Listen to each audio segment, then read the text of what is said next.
Hello बच्चों, कैसे हाल चाल है बच्चों। पढ़ाई वढ़ाई सब बढ़िया, एकदम मस्त चली बेटा। तो बच्चों हम लोग बाइलिनियर ट्रांसफॉर्मेशन के अगले वीडियो पर बेटा आ चुके हैं। और बेटा इसके पुराने सारे वीडियोस आप देख लीजिए, नीचे मैंने लिंक प्रोवाइड कर दिया है पूरी प्लेलिस्ट का। उसको आप पुराने सारे वीडियोस आपको वहाँ पर मिल जाएंगे, उसको देखिए। तो बच्चों आज हम लोग पढ़ने वाले हैं नेचर ऑफ ट्रांसफॉर्मेशन। देखो बच्चों, नेचर ऑफ ट्रांसफॉर्मेशन में हम लोग आज कुछ बातें सीखेंगे और हम लोग उनको क्वेश्चंस की हेल्प से भी समझेंगे कि आखिर नेचर ऑफ ट्रांसफॉर्मेशन का मतलब क्या होता है। देखो समझो बच्चों, जैसे कि मैंने आपको बताया था बेटा, एक कॉन्सेप्ट मैंने आपको समझाया था, नॉर्मल फॉर्म और फिक्स्ड पॉइंट का कॉन्सेप्ट। इन दोनों कॉन्सेप्ट का बच्चों यहाँ पर काफ़ी यूज़ है, जिसको मैं आपको समझा चुका हूँ, पढ़ा चुका हूँ। इसलिए मैं बार बार कहता हूँ कि पुराने वीडियोस देखना बहुत ज़रूरी है। स्टार्टिंग से पढ़ेंगे तो आपको एक एक बात समझ में आएगी, टेंशन नहीं पालिएगा, सब कुछ पढ़ना है। देखो बच्चों ध्यान दो, जैसे कि हमको आज पढ़ना है नेचर ऑफ ट्रांसफॉर्मेशन। ठीक है, नेचर ऑफ ट्रांसफॉर्मेशन। देखो बच्चों क्या होता है कि जैसे मैंने बताया था कि अगर मान लीजिए मेरे पास कोई बाइलिनियर ट्रांसफॉर्मेशन है, मान लीजिए मेरे पास कोई बाइलिनियर ट्रांसफॉर्मेशन ओमेगा बराबर A Z plus B upon C Z plus D है, जिसमें A D minus B C not equal to zero हमेशा होता है। तो मैंने आपको कॉन्सेप्ट बताया था बच्चों कि ये कॉन्सेप्ट होता है फिक्स्ड पॉइंट्स का। तो मान लीजिए जो हमारे फिक्स्ड पॉइंट्स हैं वो अल्फा बीटा है। पहला केस, दो फिक्स पॉइंट्स हैं। मान लीजिए हमारे दो फिक्स पॉइंट्स है। फिक्स पॉइंट का मतलब क्या होता है, ओमेगा बराबर जेड रखने पर जो वैल्यूज मिलती हैं उनको हम लोग फिक्स पॉइंट कहते हैं। ये मैंने आपको समझाया था।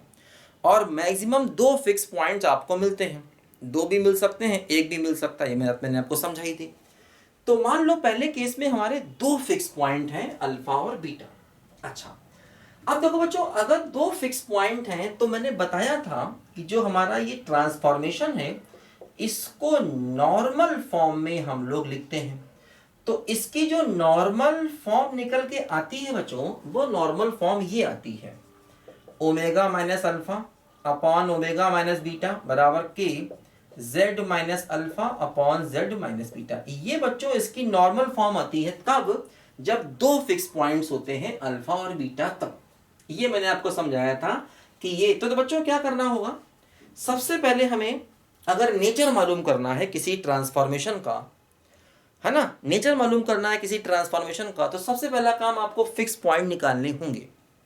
फिक्स पॉइंट कैसे निकालते हैं, ओमेगा इक्वल टू जेड रख करके जेड की वैल्यू फाइंड करते हैं, वो फिक्स पॉइंट होते हैं। ठीक है, मान लीजिए दो फिक्स पॉइंट है। अच्छा, अब देखो क्या होता है, इसमें अलग अलग केसेस बनते हैं।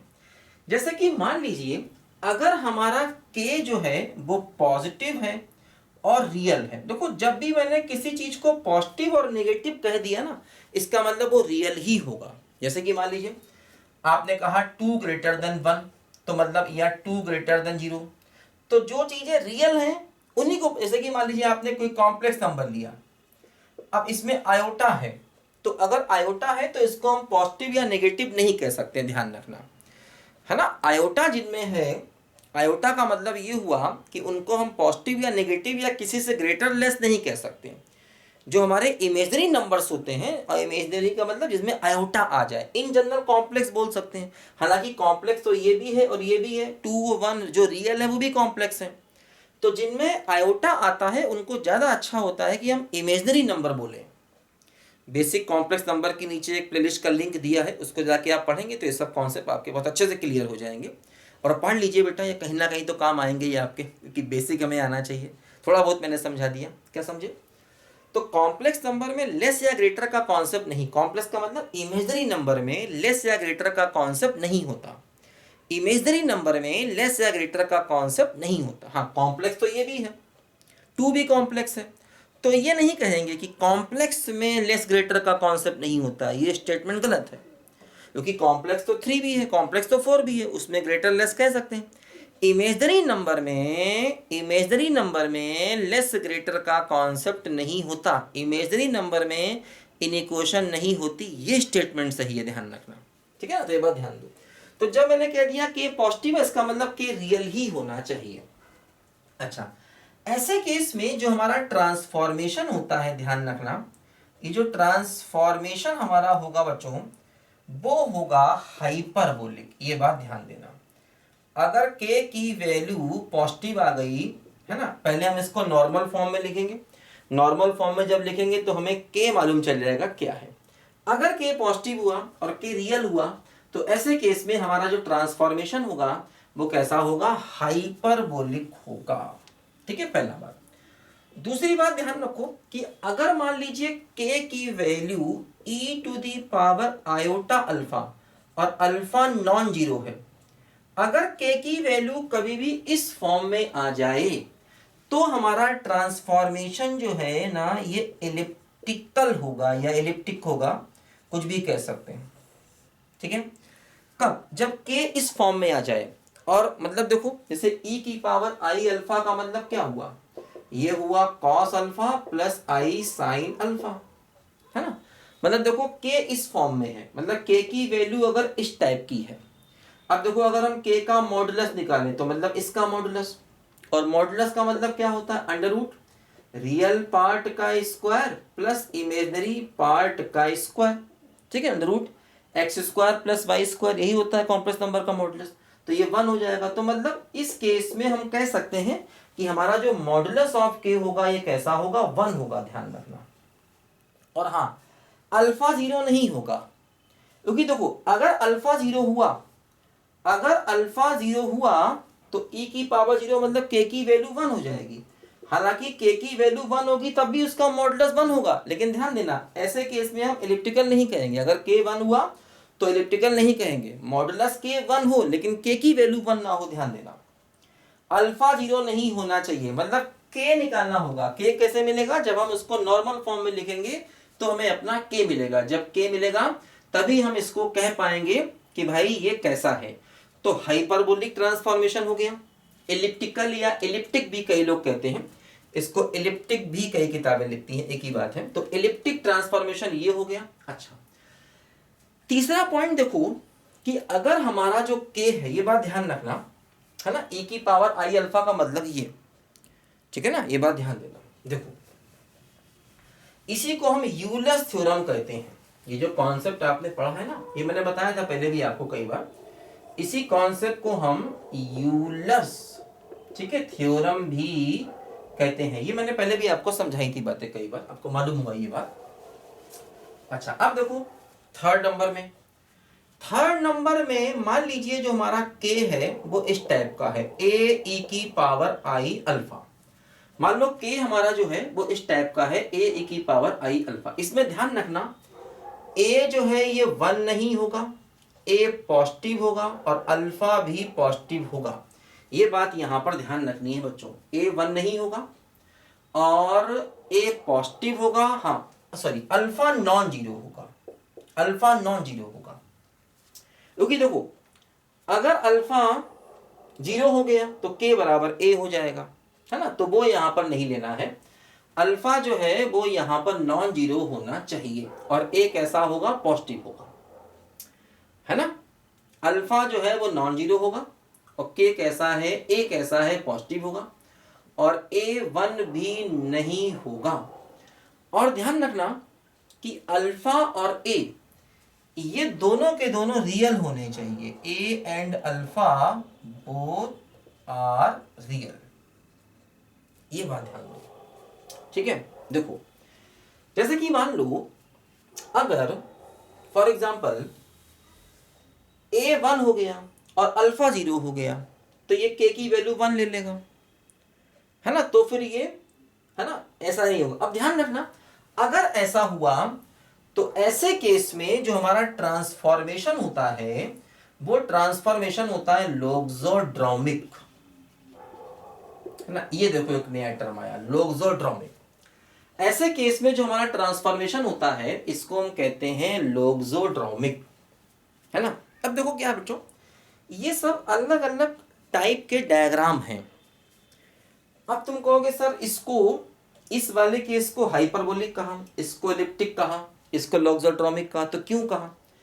तो अभी तुम इन फार्मूलों को याद रखो, आगे हम लोग इसके बाद अगला टॉपिक पढ़ने वाले हैं, ठीक है।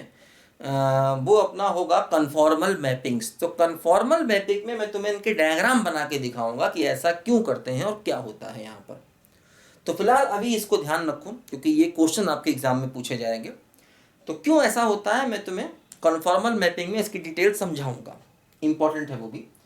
तो देखो ध्यान रखना बच्चों, तीसरे केस में क्या हुआ, के जो है ए की पावर आई अल्फा है, ए 1 नहीं है और ए पॉजिटिव है, अल्फा 0 भी नहीं है। ए और अल्फा दोनों के दोनों जो है वो रियल नंबर होंगे। अच्छा, ये 3 केस यहां बने। ये 3 केस कब बने, जब हमारे 2 फिक्स पॉइंट थे अल्फा और बीटा। ध्यान रखना, ये 3 केस कब बने, जब हमारे 2 फिक्स पॉइंट थे अल्फा और बीटा। अच्छा, अब देखो दूसरा केस कि अगर फिक्स पॉइंट अकेला है, अगर फिक्स पॉइंट जो है वो केवल अल्फा है, जैसे कि आपने 2 फिक्स पॉइंट निकाले, दोनों सेम आ गए, अल्फा अल्फा, मतलब जैसे कि ऐसा भी कह सकते हैं अल्फा अल्फा, या ऐसा भी कह सकते हैं खाली अल्फा। आपने दोनों फिक्स पॉइंट निकाले और दोनों फिक्स पॉइंट सेम आ गए। तो ऐसे केस में जो ट्रांसफॉर्मेशन होता है, ध्यान रखना, वो पैराबोलिक होता है। इस बात को ध्यान रखना, ऐसे केस में ट्रांसफॉर्मेशन जो होता है बच्चों वो पैराबोलिक होता है। और ध्यान रखना, ऐसे केस में जो नॉर्मल फॉर्म होती है, ऐसे केस में ये 1 अपॉन ओमेगा माइनस अल्फा बराबर के plus 1 upon Z minus alpha. ये मैंने बताया था आपको कि अगर अकेला फिक्स पॉइंट आता है अल्फा, तो ऐसे केस में जो हमारा नॉर्मल फॉर्म होता है वो ये होता है। ये मैंने आपको बताया भी था, 1 अपॉन ओमेगा माइनस अल्फा बराबर के plus 1 upon Z minus alpha. ये मैंने प्रूव भी करके दिखाया था आपको नॉर्मल फॉर्म के कॉन्सेप्ट में। तो यहां पर पैराबोलिक होगा जब इकलौता अकेला फिक्स्ड पॉइंट आए।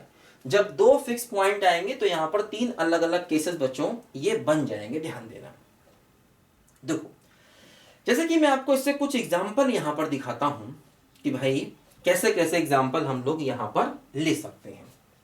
जरा समझो बात को ध्यान से कि कैसे कैसे एग्जाम्पल आप यहां पर बच्चों ले सकते हैं। देखो समझो ध्यान से, लिखो जरा पहले इसको, ठीक है ना। ऐ दिल दीवाने खेल है क्या जाने, भूल गए कुछ भूल के भी है।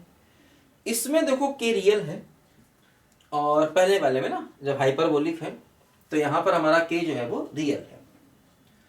इनमें जैसे क्या होगा कि अल्फा 0 नहीं है। देखो इसमें दोनों में अल्फा 0 नहीं है ना। तो क्या होगा, जैसे कि आप e की पावर आई अल्फा क्या लिखते हो, ये लिखते हो कॉस अल्फा प्लस आई टाइम साइन अल्फा। तो अगर अल्फा 0 नहीं है तो इसका मतलब ये टर्म 0 नहीं होगा। तो जब ये टर्म 0 नहीं होगा तो मतलब इसमें आयोटा आएगा, क्योंकि अगर अल्फा को 0 रखेंगे तो साइन 0 0 हो जाएगा। अगर अल्फा को 0 नहीं रखेंगे तो साइन की वैल्यू कुछ ना कुछ आएगी, और साइन की वैल्यू कुछ ना कुछ आएगी तो मतलब आयोटा दिखाई देगा आपको। तो मतलब यहां पर के की वैल्यू में आपको आयोटा दिखाई देगा और यहां पर भी आपको के की वैल्यू में आयोटा दिखाई देगा। यहां पर के रियल है, ये बात ध्यान दो, और पॉजिटिव भी है। यहां पर और यहां पर आपको के की वैल्यू में जो है वो आयोटा दिखाई देगा। इस बात को जरा यहां पर ध्यान से समझिए, ठीक है ना। अच्छा देखो, हाँ एक दिक्कत और भी है, जैसे अल्फा पाई भी हो सकता है, साइन पाई भी 0 हो सकता है, तो वो भी एक दिक्कत है। लेकिन उस केस में समझो अगर अल्फा पाई हो गया तो कॉस पाई माइनस 1 हो जाएगा, तो फिर ये जो है ना वैल्यू निगेटिव हो जाएगी, जबकि यहां पर के कैसा है, पॉजिटिव है। तो ये भी ध्यान रखना है। खैर वो जब क्वेश्चन आप करोगे तो ये बातें भी क्लियर हो जाएंगी, परेशान मत हो। अभी मैं आपको कुछ एग्जांपल देता हूं जिससे ये सब अलग अलग चीजें आपको समझ में आ जाएंगी। देखो कैसे, मैं आपको एग्जांपल से ये बातें देखो समझाता हूं। कुछ एग्जांपल मैं आपको देता हूं जिसमें हमको नेचर निकालना है कि भाई नेचर इसका क्या होगा। देखो जरा ध्यान से बच्चों,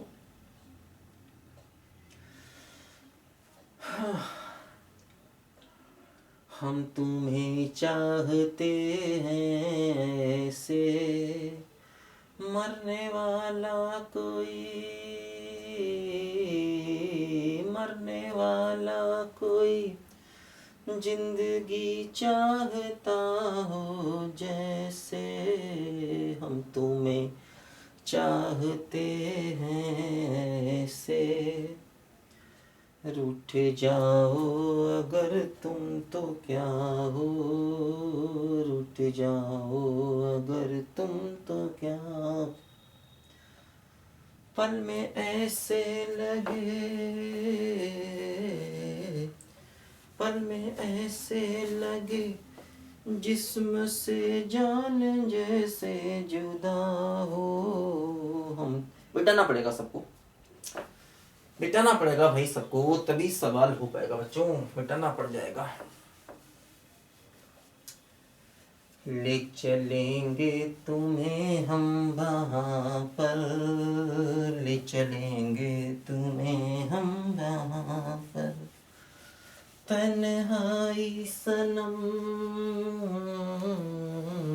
तन्हाई सनम शहनाई बन जाए जहाँ पर हम तुम्हें देखो बच्चों, मेरे पास ये क्वेश्चन है, omega equal to Z upon Z minus 2 दिया गया है, हमें क्या क्या निकालना है। देखो, एक तो हमें फिक्स्ड पॉइंट्स निकालना है, दूसरा हमें इसकी नॉर्मल फॉर्म निकालना है, तीसरा हमें इसका नेचर मालूम करना। नेचर मतलब वही 4 टाइप के नेचर, हाइपरबोलिक होगा, एलिप्टिकल होगा, लॉगजोड्रोमिक होगा या फिर पैराबोलिक होगा।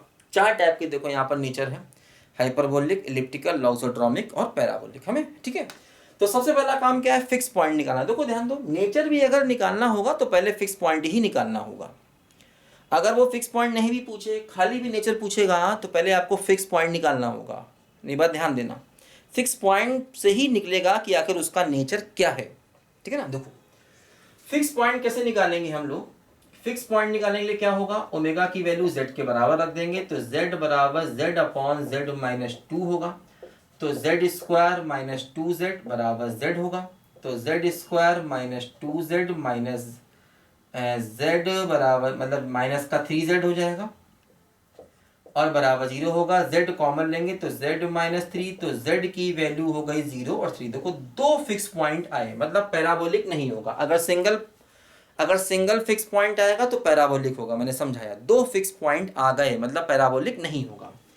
अब हम क्या करेंगे बच्चों, इसको नॉर्मल फॉर्म में लिखना चाहेंगे। देखो नॉर्मल फॉर्म मैंने क्या बताया, omega minus alpha omega minus beta बराबर के और जेड माइनस अल्फा और जेड माइनस बीटा, ये मैंने बताया बच्चों आपका नॉर्मल फॉर्म ऐसे यहां पर हम लोग लिखेंगे, ठीक है। तो पहले हम लोग इसको क्या करेंगे, नॉर्मल फॉर्म में बच्चों यहां पर लिखेंगे। देखो अब यहां पर समझो, जैसे ये हो गया अल्फा, अल्फा की वैल्यू क्या हो गई 0 और बीटा की वैल्यू क्या हो गई 3। अब देखो सबसे पहले आप निकालो ओमेगा माइनस अल्फा, मतलब ओमेगा माइनस 0 मतलब ओमेगा, और ओमेगा क्या है, ओमेगा है z अपॉन जेड माइनस 2। फिर निकालो ओमेगा माइनस बीटा, तो ओमेगा माइनस बीटा, बीटा कितना है 3 है, तो ओमेगा की वैल्यू क्या है z upon Z minus 2 minus 3। LCM लेके सॉल्व करो, z minus 3z plus 6 upon Z minus 2, तो हो गया minus 2z plus 6 upon Z minus 2। देखो यहां पर ऐसे आया। तो पहले हमने ओमेगा माइनस अल्फा निकाला, फिर हमने क्या किया बच्चों, ओमेगा माइनस बीटा को निकाला, क्योंकि देखो हमें इस फॉर्म में इसको लाना है, ठीक है। अब ओमेगा माइनस अल्फा को ओमेगा माइनस बीटा से डिवाइड कर दो, तो ओमेगा माइनस अल्फा को ओमेगा माइनस बीटा से डिवाइड कर दो, इसको इससे डिवाइड कर दो, क्योंकि यही तो हमको चाहिए ना।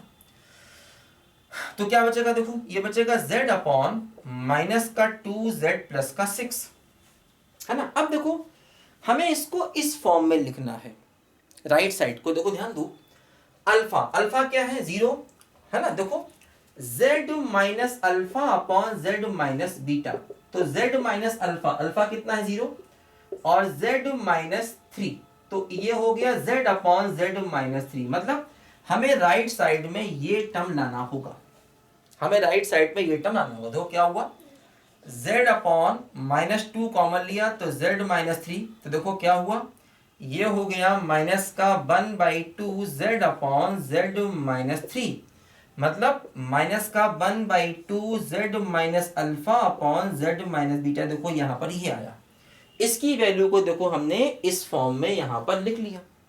यही तो हम चाहते थे। ऐसे लिखने का तरीका है, ध्यान रखो। ओमेगा माइनस अल्फा निकालना है, ओमेगा माइनस बीटा निकालना है, ये मेथड ध्यान रखो हमेशा। उनको डिवाइड करना है और राइट साइड में ये टर्म देखो क्या बना, वो टर्म यहां पर बनाना होगा। ठीक है ना, हमेशा ये सब इस तरीके से प्रोसेस से चलना है। देखो अब मेन चीज ये हो गई इसकी नॉर्मल फॉर्म जो हमें चाहिए भी थी, आ गई नॉर्मल फॉर्म। ठीक है, ये नॉर्मल फॉर्म इसकी आ गई। अच्छा अब देखो यहां पर क्या हुआ कि यहां पर समझो बात को ध्यान से, मतलब ओमेगा का मतलब ये हो गया ओमेगा माइनस 0 यानी कि ओमेगा और ओमेगा माइनस 3, है ना। और ये देखो ये वैल्यू यही है ना, ओमेगा अपॉन ओमेगा माइनस 3। तो ये इसकी नॉर्मल फॉर्म यहां पर आ गई। यही चीज है ये भाई, इसको ऐसे लिखा ना, यही बात है। तो ये देखो इसकी नॉर्मल फॉर्म यहां पर आ गई, है ना। एक ही बात है, कैसे भी कर लो इसको। तो k क्या है, k क्या मिला, k मिला माइनस हाफ। अब देखो k मिला माइनस हाफ, तो k पॉजिटिव नहीं है, तो मतलब हाइपरबोलिक नहीं है। ध्यान लो, k पॉजिटिव नहीं है तो हाइपरबोलिक नहीं है। अब ये एलिप्टिकल होगा या लॉगजोड्रोमिक होगा। k पॉजिटिव नहीं है तो हाइपरबोलिक की कहानी खत्म हो गई।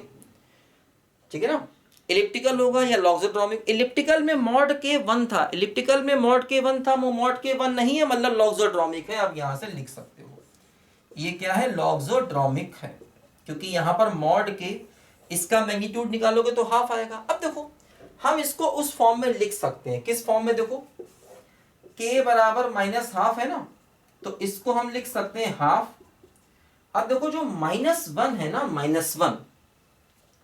-1 को आप ऐसे लिख सकते हैं cos पाई प्लस आई टाइम्स साइन पाई, है ना। बोलो cos। अब देखो वैसे ये पोलर फॉर्म में लिखने का मेथड है, किसी भी कॉम्प्लेक्स नंबर को हम पोलर फॉर्म, इसको पोलर फॉर्म कहा जाता है। किसी भी कॉम्प्लेक्स नंबर को पोलर फॉर्म में कैसे लिखें, तो ये डिटेल वीडियो मैंने नीचे देखो कॉम्प्लेक्स नंबर बेसिक का एक प्लेलिस्ट दिया गया है, इसी के नीचे आप डिस्क्रिप्शन में जाओगे तो कॉम्प्लेक्स नंबर बेसिक का एक प्लेलिस्ट पूरा दिया गया है, मैंने लिंक में दिया है। उसको टच करोगे तो आपको बेसिक कॉम्प्लेक्स नंबर मिल जाएगा, जहां मैंने ये तरीके भी सिखाए इसको कैसे लिखते हैं। खैर ये आपको मालूम भी है भाई, साइन पाई 0 हो गया, कॉस पाई -1 हो गया, है ना। तो मतलब इसको आप लिख सकते हैं इंटू -1, और -1 को आप ये लिख सकते हैं इस तरीके से। तो और इसको लिख सकते हैं e की पावर आई पाई, क्योंकि cos पाई प्लस आई टाइम साइन पाई को ये लिख सकते हैं। तो ये हो गया e की पावर आई पाई। देखो ये उसी फॉर्म में आ गया जो लॉगजोड्रोमिक की अपनी फॉर्म थी। क्या बोलूं, k बराबर a e की पावर आई अल्फा, k बराबर a e की पावर आई अल्फा उसी फॉर्म में आ गया। देखो अल्फा और a नॉन जीरो है ना, ये बात यहां पर ध्यान दो। तो देखो ये लॉगजोड्रोमिक की फॉर्म में बच्चों यहां पर आ गया, इसलिए मैंने बताया था कि अल्फा 0 नहीं है और a कैसा है, पॉजिटिव, और a 1 भी नहीं है। अल्फा की वैल्यू क्या हो गई, पाई, और a कैसा है 1/2, और a 1 भी नहीं। यह देखो यहां से आपने डायरेक्ट देख लिया था भाई, k का मॉडुलस 1 नहीं है तो मतलब लॉगजोड्रोमिक होगा, क्योंकि एलिप्टिकल में k का मॉडुलस 1 होता है। इसका मॉडुलस निकालोगे तो हाफ आएगा, ठीक है ना। जबकि मॉड के अगर 1 आता तो वह एलिप्टिकल होता, तो ये लॉगजोड्रोमिक है। और लॉगजोड्रोमिक की जो स्टैंडर्ड फॉर्म थी वो यहां पर देखो बच्चों ये थी, k बराबर a e की पावर आई अल्फा, जहां पर a हो गया हाफ और अल्फा क्या हो गया पाई। -1 को ऐसे लिख सकते हैं, cos पाई की वैल्यू -1 होती है, प्लस आई टाइम साइन पाई 0 होता है, तो इसको e की पावर आई पाई भी कह सकते हैं। तो ये कॉम्प्लेक्स नंबर को पोलर फॉर्म में लिखने का तरीका होता है। अब तुम अगर ये सोचो यार ये सर को कैसे अचानक दिमाग में आइडिया आ गया ऐसे लिखें, तो वो बेसिक मैंने सिखाया हुआ है पूरा कि भाई पोलर फॉर्म में कैसे लिखें। बेसिक कॉम्प्लेक्स नंबर जाके पढ़ो, नीचे प्लेलिस्ट का लिंक दिया गया है। पढ़ने से सब होगा बेटा, ध्यान रखना। गूगल अपना ऐड करता है ना, बोलने से सब होगा, तो ऐसे पढ़ने से सब होगा। सब कुछ लिंक नीचे दिया गया, बस आपके पढ़ने की हिम्मत रखो बेटा और पढ़ो। तो ए यहाँ पर 1 नहीं है, अल्फा 0 नहीं है, और ए पॉजिटिव है, ठीक है ना। देखो ये लॉगजोड्रोमिक हो गया। आगे बढ़े, दूसरा देखो हम लोग क्वेश्चन यहां पर करें बच्चों, आगे बढ़ते हैं। देखो तो ध्यान रखना, नेचर के लिए आपको पहले फिक्स पॉइंट चाहिए होगा, नॉर्मल फॉर्म चाहिए होगी। हाँ, पैराबोलिक में क्या था कि अकेला फिक्स पॉइंट आए तो पैराबोलिक, है ना, अकेला फिक्स पॉइंट आएगा तो पैराबोलिक होगा, अकेला जैसे ही आएगा तुरंत पैराबोलिक उसको हम बोलेंगे। ध्यान दो, देखो समझो ध्यान से क्या होगा बच्चों, यहां पर समझो ध्यान से। सेकेंड क्वेश्चन करते हैं। ओमेगा मान लो ये दिया है 3iz+1 अपॉन, ठीक है, z प्लस आयोटा, ये हमें ओमेगा दिया गया है ना, ये हमें ओमेगा यहां पर दिया गया है। हमें वही सब सवाल करना है। तो क्या करना होगा, ओमेगा की जगह z ले लो, जिससे फिक्स पॉइंट मिले। तो z बराबर 3iz+1 upon z plus iota, है ना, z square plus Z I बराबर 3iz+1, इधर लाए तो z स्क्वायर माइनस 2iz-1 बराबर 0, ये हुआ। ठीक है, देखो अब इससे क्या होगा बच्चों, हम लोग z की वैल्यू निकालेंगे। तो इसको क्वाड्रेटिक से सॉल्व करो तो क्या हुआ, -b प्लस माइनस √b², ठीक है, माइनस का 4ac अपॉन 2a का मतलब 2, क्या हुआ देखो 2i प्लस माइनस 4i², तो 4i² का मतलब -1, तो 4 कैंसिल होगा, तो 2i अपॉन 2 हो गया। तो वैल्यू क्या हो गई बच्चों, आयोटा हो गई यहां से, ठीक है ना, बोलो। तो ये हमने यहां पर इसको निकाला, ठीक है ना। तो ये यहां पर बच्चों जो z की वैल्यू आई है वो आयोटा आ गई, अकेली आ गई, मतलब हालांकि वो ऐसा कह सकते हैं आयोटा आयोटा 2 आ गए, क्योंकि देखो ऐसा ना भाई, इसमें क्या है प्लस माइनस 0 आया, तो जब हम प्लस लेंगे तब भी यही आएगा आयोटा, और जब हम, क्योंकि ये टर्म 0 हो गया, और जब हम माइनस लेंगे तब भी यही आएगा आयोटा। तो मतलब z की दोनों वैल्यू सेम आ गई। तो z की दोनों वैल्यू सेम आने का मतलब जो हमारा, मतलब ये फिक्स पॉइंट ये आ गया, फिक्स पॉइंट आ गया। और इसको देखते ही हमने फिक्स पॉइंट को पैराबोलिक कह देंगे, क्योंकि अकेला फिक्स पॉइंट है। तो जब भी फिक्स पॉइंट अकेला आएगा, जब भी फिक्स पॉइंट अकेला आएगा, तो आप समझ जाना कि हमेशा कैसा होगा, ये पैराबोलिक होगा। और इस केस में जो अपनी नॉर्मल फॉर्म होती है वो ये होती है 1/ओमेगा माइनस अल्फा बराबर k plus 1/z minus alpha. देखो अब नॉर्मल फॉर्म में भी लिख लेते हैं। तो ओमेगा माइनस अल्फा, अल्फा क्या है, यही आयोटा, ओमेगा की वैल्यू देखो ये है 3iz+1 अपॉन z प्लस आई, और अल्फा क्या है, आयोटा है। सिंप्लीफाई करो तो 3iz+1 और माइनस का iz और माइनस का i² upon z plus iota, ये क्या हो गया 2iz हो गया, i² माइनस 1 हो गया, तो ये +2 हो गया, और अपॉन क्या हो गया z प्लस आयोटा हो गया। अब देखो हमें ये लाना है 1/z माइनस अल्फा लाना है। तो 1/z माइनस अल्फा मतलब 1/z माइनस आयोटा, ये चीज हमको चाहिए। इस फॉर्म में हमें इसको लिखना है ना, इस फॉर्म में हमको इसमें लिखना है। तो देखो अगर आपको कोई दिक्कत हो रही हो, देखो एक काम ये भी कर सकते हैं कि हमें इस फॉर्म में लिखना है, तो एक काम करो, इसमें से इसको माइनस कर दो तो अपने आप ही k आ जाएगा। अगर कोई कंफ्यूजन हो, जैसे यहाँ पर हम समझ नहीं पा रहे हैं कि अब, अच्छा एक काम और देखो करें कि ये तो ओमेगा माइनस अल्फा निकाला हम लोगों ने, अब हम क्या करेंगे 1/ओमेगा माइनस अल्फा को निकालें। तो 1/ओमेगा माइनस अल्फा को निकालें तो उल्टा हो जाएगा z plus iota upon 2iz+2 हो जाएगा। देखो ये ऐसे लिखा हम लोगों ने। अब हम चाहते ये हैं कि हम इसको इस फॉर्म में लिखें, और समझ में नहीं आ रहा है ना। 1/z minus alpha, 1/z minus alpha, alpha क्या है आयोटा, अल्फा क्या है आयोटा भाई, जो फिक्स पॉइंट आया वही हमारा अल्फा है, वही हमारा आयोटा है। फिक्स पॉइंट क्या आया था अल्फा, अल्फा वही हमारा आयोटा था भाई, जो फिक्स पॉइंट आया था अल्फा वो आयोटा था, ठीक है ना। देखो अब हम इसको कैसे इस फॉर्म में लिखें, नहीं समझ में आ रहा है। देखो एक काम करा करो, ऐसे केस में जब भी कंफ्यूजन हो तो इसमें से इसको माइनस कर दो। एक काम करें, देखो one upon omega minus alpha में से माइनस कर दें one upon Z minus alpha को, इसमें से इसको माइनस कर दो तो अपने आप ही तुमको सही चीज समझ में आ जाएगी। दो कैसे, क्या हुआ, ये हुआ z प्लस आयोटा और नीचे से देखो हम 2 कॉमन ले लें, बल्कि 2 आयोटा कॉमन ले लें यहां से, तो क्या हो जाएगा z प्लस 1 अपॉन आयोटा हो जाएगा और minus 1 upon Z minus iota हो गया। बोलो, यहां से 2 आयोटा कॉमन लिया तो ये z प्लस 1 अपॉन आयोटा हो गया, इसमें आयोटा से मल्टीप्लाई डिवाइड कर दो तो आयोटा स्क्वायर माइनस 1 हो जाएगा, तो इसको हम z माइनस आयोटा लिख सकते हैं। बात समझे भाई, 1 अपॉन आयोटा था, ऐसे था ना 1 बाई आयोटा, आयोटा से मल्टीप्लाई आयोटा से डिवाइड, क्या हो गया iota upon iota square, iota square कितना होता माइनस 1 तो माइनस आयोटा, देखो ये हो गया। अब देखो इसमें से अगर हम इसको सिंप्लीफाई करेंगे तो ये एलसीएम हो जाएगा, क्या हो जाएगा 2 आयोटा और z माइनस आयोटा एलसीएम हो गया, ये क्या बचा z प्लस आयोटा और माइनस ये क्या बचा 2 आयोटा, तो क्या बचा, तो ये आया z minus iota upon 2 iota, z minus iota ये कैंसिल हुआ तो 1 अपॉन 2 आयोटा आया और यही k है। जब इसमें से इसको माइनस करोगे ना तो अपने आप ही k आ जाएगा।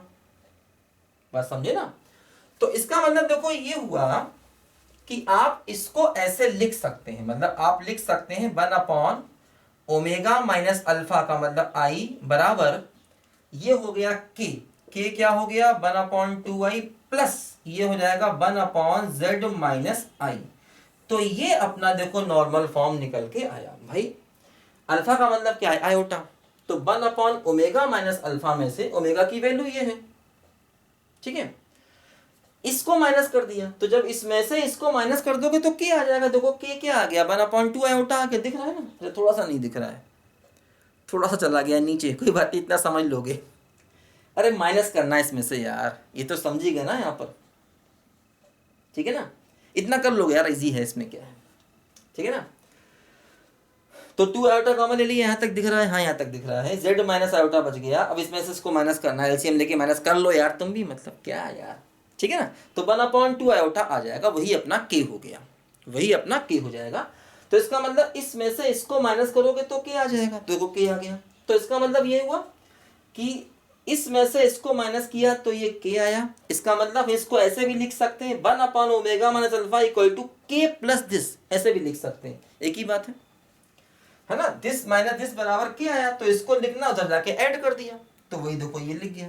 तो मतलब k की वैल्यू आ गई 1 अपॉन 2 आयोटा। तो इससे हमारा देखो बच्चों यहाँ पर क्या हुआ, ये नॉर्मल फॉर्म आ गई, और चूंकि सिंगल फिक्स पॉइंट था तो नेचर पैराबोलिक होगा, वो इसको पहले ही हम डिसाइड कर चुके थे। क्योंकि सिंगल फिक्स पॉइंट आया तो नेचर क्या होगा बच्चों, पैराबोलिक होगा, जो हम पहले ही डिसाइड कर चुके थे। तो ये बच्चों हम लोगों ने यहाँ पर इस क्वेश्चन को किया, इजी क्वेश्चन है काफी। अच्छा आगे देखो एक और क्वेश्चन यहाँ पर करें।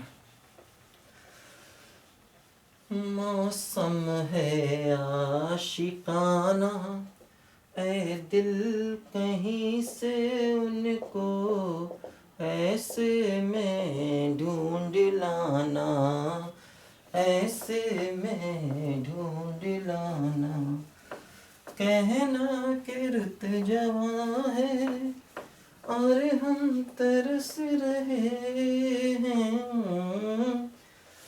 काली घटा के। देखो बच्चों फिर से करते हैं, सबसे पहले ओमेगा बराबर z रखेंगे तो हमको मिलेगा फिक्स पॉइंट। देखो क्या हुआ, z स्क्वायर प्लस z बराबर z माइनस 1, तो z स्क्वायर बराबर माइनस 1, z बराबर plus minus under root minus 1, तो z बराबर प्लस माइनस आयोटा। तो z की दो वैल्यू आ गई, आयोटा और माइनस आयोटा, ये हो गया अल्फा और ये हो गया बीटा। मतलब देखो दो फिक्स पॉइंट आ गए, ठीक है बच्चों, दो फिक्स पॉइंट आ गए। तो मतलब पैराबोलिक ये नहीं है, या तो इलिप्टिकल होगा, हाइपरबोलिक होगा, या लॉगजोड्रोमिक होगा।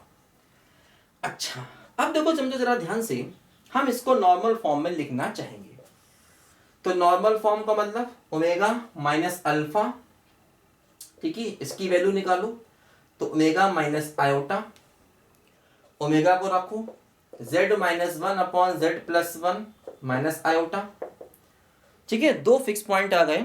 तो अब आपको नॉर्मल फॉर्म में जब लिखोगे तभी के मिलेगा और के सही डिसाइड होगा कि भाई क्या है। ठीक, z माइनस वन माइनस का आयोटा z माइनस का iota upon z plus one, यहां तक आ गया। ठीक है, कोई बात नहीं, यहां तक लिखो इसको। ठीक है, अच्छा फिर लिखो क्या, ओमेगा माइनस बीटा। तो ओमेगा बीटा का मतलब ये, तो प्लस आयोटा। ओमेगा क्या है, z minus one upon Z plus one plus iota, LCM लिया तो z माइनस वन प्लस का आयोटा z प्लस का iota upon z plus one. अब क्या करना है, इसको इससे डिवाइड कर दो, ओमेगा माइनस अल्फा को डिवाइड कर दो ओमेगा माइनस बीटा से। तो ये ऊपर ये नीचे ये कटेगा, तो ऊपर क्या बचा, z minus one minus iota z minus iota, और नीचे क्या हो गया, z माइनस वन प्लस का आयोटा z प्लस का आयोटा। अब हमें इसको इस फॉर्म में लाना, k into Z minus alpha upon Z minus beta form में लाना है ना। तो हमें मतलब इसको देखो इस फॉर्म में लाना है ना, z minus alpha upon Z minus beta, ये टर्म यहां बनना चाहिए, राइट साइड में ये टर्म बनना चाहिए। ठीक है ना, राइट साइड में बच्चों यहां पर ये टर्म बनना चाहिए। ठीक है, अब देखो, अब राइट साइड में ये टर्म कैसे बनेगा, तुम नहीं समझ पा रहे हो तो देखो इसका भी तरीका ये है कि जैसे हमें क्या चाहिए था, हमें ये फॉर्म चाहिए थी, तुम एक काम करो इसको इससे डिवाइड कर दो, है ना भाई। देखो ये क्या है, ये अपना है क्या, z minus alpha upon Z minus beta, तो z minus iota upon Z plus iota है। तुम्हें ये फॉर्म चाहिए, तुम एक काम करो इसको इससे डिवाइड कर दो तो के आ जाएगा भाई, के से ही तो मतलब है ना हमको। तो हम एक काम करें, इसको इससे डिवाइड कर दें। तो अगर हम इसको इस पूरे से डिवाइड कर देंगे z minus alpha upon Z minus beta से, अगर आप इसको इससे डिवाइड कर देंगे तो के आ जाएगा। तो देखो ऊपर क्या है, ऊपर है z minus one minus iota z minus iota upon z minus one plus का आयोटा z प्लस का आयोटा, और ये डिवाइड करोगे तो ये z प्लस आयोटा ऊपर आएगा और z माइनस आयोटा नीचे जाएगा। ठीक है ना भाई, इसको इस फॉर्म में लाना था, तो अगर इसको इससे डिवाइड कर दोगे तो के आ जाएगा। ये तरीका था भाई जब आप ना समझ पा रहे हो कि इसको इस फॉर्म में आखिर कैसे लाएं, समझो। आप थोड़ा सिंप्लीफाई कर लो बच्चों इसको। देखो इसको सिंप्लीफाई करोगे आप तो क्या होगा, Z square Z iota minus z minus iota, इसको मल्टीप्लाई किया माइनस आयोटा जेड स्क्वायर और आयोटा स्क्वायर तो प्लस का जेड हो जाएगा। ये क्या हुआ, माइनस का आयोटा जेड माइनस का आयोटा स्क्वायर तो प्लस का वन हो जाएगा। नीचे देखो इसको मल्टीप्लाई किया, Z square minus iota Z minus Z plus का आयोटा जेड स्क्वायर और माइनस का आयोटा स्क्वायर जेड तो प्लस का जेड। ये क्या हो गया, जेड आयोटा और आयोटा स्क्वायर माइनस वन तो प्लस वन। देखो कट पिट जाएंगे, ये इससे कटेगा, जेड से माइनस जेड कटेगा, ये बचा। देखो इन दोनों में से ऊपर जेड स्क्वायर कॉमन ले लोगे तो वन माइनस आयोटा, और यहां पर भी क्या बचा, देखो वन माइनस आयोटा। नीचे देखो क्या हुआ, जेड आयोटा कैंसिल हुआ, जेड से जेड कैंसिल हुआ, इनमें से जेड स्क्वायर कॉमन लोगे तो क्या हुआ, वन प्लस आयोटा, और बाकी बच गया वन प्लस आयोटा। ठीक है, ऊपर से वन माइनस आयोटा फिर से कॉमन, तो क्या बचेगा, जेड स्क्वायर प्लस वन, और नीचे वन प्लस आयोटा फिर से कॉमन तो बचेगा जेड स्क्वायर प्लस वन, ये इससे कैंसिल हुआ। तो देखो ये हमारा के आ गया, ये के आ गया, है ना। मतलब देखो यहाँ पर हम कह सकते हैं जो के की वैल्यू आई है वो ये आई है, one minus iota upon one plus iota. ठीक है ना, ये हमारा के आ गया। तो के क्या आ गया है, one minus iota upon one plus iota, है ना। और यही अपनी नॉर्मल फॉर्म हो गई कि इसको जाके उधर मल्टीप्लाई कर देंगे, ये के आ जाएगा। ठीक है ना, देखो इसको थोड़ा और सिंप्लीफाई कर ले, कैसे, देखो जो वन प्लस आयोटा है इसके कंजुगेट से मल्टीप्लाई कर दें, तो देखो ऊपर क्या हुआ, इसका होल स्क्वायर हो गया, ठीक है, और नीचे क्या हो गया ए स्क्वायर और माइनस का आयोटा स्क्वायर। देखो ये क्या हो गया 1 square plus iota square minus 2 iota, नीचे 1 square 1 iota square minus 1 plus 1 हो गया, iota square minus 1 plus 1 cancel हो गया, ये 2 से 2 कैंसिल, तो के क्या आ गया माइनस आयोटा आ गया। के की वैल्यू क्या आ गई माइनस आयोटा आ गई। तो मतलब देखो अब हम चाहें तो जो हमारी नॉर्मल फॉर्म है देखो वो क्या हो गई, नॉर्मल फॉर्म क्या हो गई omega minus alpha omega minus beta बराबर के क्या है माइनस आयोटा और दिन z minus iota upon z plus iota. देखो ये हमारी नॉर्मल फॉर्म आ गई। अल्फा क्या था आयोटा था और बीटा क्या था माइनस आयोटा था। तो k की वैल्यू बच्चों क्या आ गई, k की वैल्यू यहां पर माइनस हाफ आ गई, माइनस आई आ गई। तो k की वैल्यू बच्चों माइनस आई का मतलब देखो ये हुआ k की वैल्यू माइनस, देखो k रियल नहीं है, तो k रियल नहीं है तो मतलब हाइपरबोलिक नहीं होगा। अब या तो एलिप्टिकल होगा या है ना लॉगजोड्रोमिक होगा, क्योंकि k रियल होता तो हाइपरबोलिक होता। तो k क्या है माइनस आयोटा है, तो k रियल नहीं है, k रियल नहीं है तो मतलब ये हाइपरबोलिक नहीं है, एलिप्टिकल है या लॉगजोड्रोमिक है। अच्छा k का मैग्नीट्यूड अगर हम निकालें तो माइनस आई का मैग्नीट्यूड है ना भाई, समझो कि जैसे जब आप किसी भी कॉम्प्लेक्स नंबर का मैग्नीट्यूड निकालते हो तो क्या होता है under root X square plus Y square होता है। तो आप इसका मैग्नीट्यूड निकालेंगे तो 0 माइनस आयोटा का मैग्नीट्यूड निकाल लो तो क्या हुआ x क्या हो गया 0 का स्क्वायर और y क्या हो गया माइनस 1 का स्क्वायर, तो अंडर रूट 0 प्लस 1 यानी कि 1 आ गया। तो इसका मैग्नीट्यूड कितना आ गया 1। भाई y क्या है माइनस 1 आयोटा का कोफिशिएंट, x क्या है 0 क्योंकि आप इसका मैग्नीट्यूड निकाल रहे हो, इसमें x है 0 और y है माइनस 1। y की जगह आयोटा नहीं लिख लेना, y क्या है माइनस 1 है ध्यान रखना। तो मॉड के 1 है, तो मॉड के 1 है इसका मतलब एलिप्टिकल हो गया। और वैसे भी देखो जो एलिप्टिकल की स्टैंडर्ड फॉर्म थी वो क्या थी k बराबर e की पावर i अल्फा। जो एलिप्टिकल की स्टैंडर्ड फॉर्म थी वो ये थी ना, क्या बोलो k बराबर e की पावर i अल्फा। तो देखो k क्या है माइनस आयोटा है, इसको हम देखो माइनस आयोटा को आप लिख सकते हो cos pi by 2 minus I sine pi by 2। बोलो इसको लिख सकते हो, बोलो cos pi by 2 minus I sine pi by 2। भाई देखो e की पावर i अल्फा क्या होता है, ये होता है cos alpha plus I sine alpha, तो e की पावर माइनस आई अल्फा क्या हो जाएगा, ये हो जाएगा cos alpha minus I sine alpha. भाई अल्फा की जगह माइनस अल्फा रख दूं तो cos ऑफ माइनस अल्फा तो प्लस cos अल्फा ही हो जाएगा, लेकिन sine of minus alpha minus sine alpha हो जाता है, आपको मालूम है। तो देखो ये क्या ऐसे लिख सकते हैं, तो इसको क्या लिख सकते हैं, इसको लिख सकते हैं e की power minus I pi by 2। तो देखो ये हो गया e की power minus I pi by 2, है ना। तो इस तरीके से देखो k को हमने जो है वो यहां पर इलिप्टिकल की फॉर्म में लिख लिया और k बराबर e की पावर i अल्फा की फॉर्म में देखो यहां पर आ गया, k बराबर e की पावर i अल्फा की फॉर्म में आ गया। और अल्फा क्या है पाई बाई 2 जो 0 नहीं है, क्योंकि इलिप्टिकल में k को e की पावर i अल्फा की फॉर्म में आना चाहिए और अल्फा 0 नहीं होना चाहिए। तो अल्फा यहां पर क्या है माइनस पाई बाई 2, अल्फा यहां पर क्या हो गया माइनस पाई बाई 2। ये बात जरा यहां पर समझो, अल्फा की वैल्यू 0 नहीं है और वैसे भी मॉड के 1 है तो इलिप्टिकल होगा, अगर मॉड के 1 नहीं होता तो लॉगोड्रोमिक होता, है ना। और क्या मैंने बताया था कि अगर रियल होता तो अपना हाइपरबोलिक हो जाता, कि अगर रियल होता तो हाइपरबोलिक हो जाता। तो यहां पर ये आपने ठीक है इसको इलिप्टिकल की फॉर्म में लिख दिया जो कि इलिप्टिकल है। ठीक है बच्चों, देखो जरा फटाफट इसको ध्यान से, तो मैं आपको एक अच्छा क्वेश्चन और यहां पर जल्दी से करा देता हूं। अब आप समझ गए कि क्वेश्चन आखिर हमें करना कैसे है। ठीक है देखो एक क्वेश्चन और कर लेते हैं जल्दी से। मान लो ओमेगा ये है, मान लो ओमेगा है z अपॉन 2 माइनस z है, मान लो ओमेगा मान लो ये है।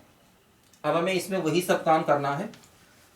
ठीक है क्या क्या काम करना है बच्चों, फिक्स पॉइंट निकालना है, नॉर्मल फॉर्म निकालनी है और इसका नेचर निकालना है। फटाफट फटाफट सवाल कर लेते हैं, वरना ये वीडियो कट जाएगा। ध्यान रखना, अगर ये वीडियो कट जाए तो ये प्लेलिस्ट के अगले वीडियो में अपने आप जाएगा। समझो बात को, कोई वीडियो कभी कट जाए तो प्लेलिस्ट के वो अगले वीडियो में जाएगा। देखो ओमेगा बराबर जेड रख दिया, Z upon two minus z, तो क्या हुआ 2z माइनस जेड स्क्वायर बराबर जेड। तो माइनस का जेड स्क्वायर प्लस का जेड बराबर 0, जेड स्क्वायर माइनस जेड बराबर 0। समझ गए होगे बात को भाई?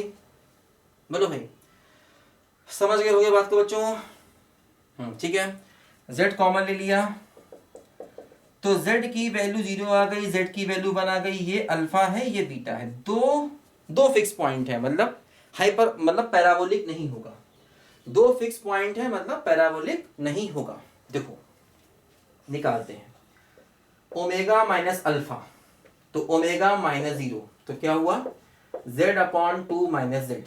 ओमेगा माइनस बीटा, तो omega minus 1, z upon 2 minus z minus 1, तो क्या हुआ z minus 2 plus z upon 2 minus z, तो क्या हो गया 2z minus 2 upon 2 minus z.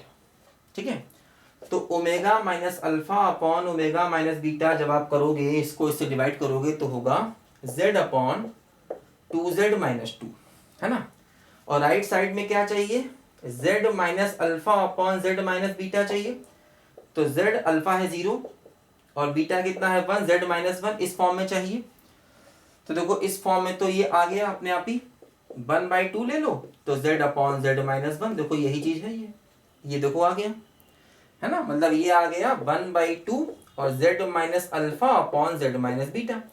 तो k क्या आ गया 1/2 आ गया, और k क्या है रियल है। तो जब k रियल है तो इसका मतलब क्या हो गया, हाइपरबोलिक हो गया। k पॉजिटिव है और रियल है, पॉजिटिव है और रियल है, तो क्या हो गया इसका नेचर हाइपरबोलिक हो गया। तो ये बच्चों आप लोगों ने पूरा कॉन्सेप्ट समझा, तो इस तरीके से आप नेचर को निकाल सकते हो। ठीक है बच्चों, इस वीडियो में इतना ही। तो जो मैं गाइडलाइंस देता रहता हूँ, जहाँ पर बेसिक बताता हूँ, बेसिक जाके पढ़ लो, उसमें मैंने पोलर फॉर्म निकालना सिखाया है, बहुत अच्छे वीडियो हैं, सब समझ में आएगा। बेसिक बेटा एक बार आना चाहिए। आप पढ़ने का थोड़ा हौसला रखिए, पढ़ने की हिम्मत रखिए, सब कुछ होगा।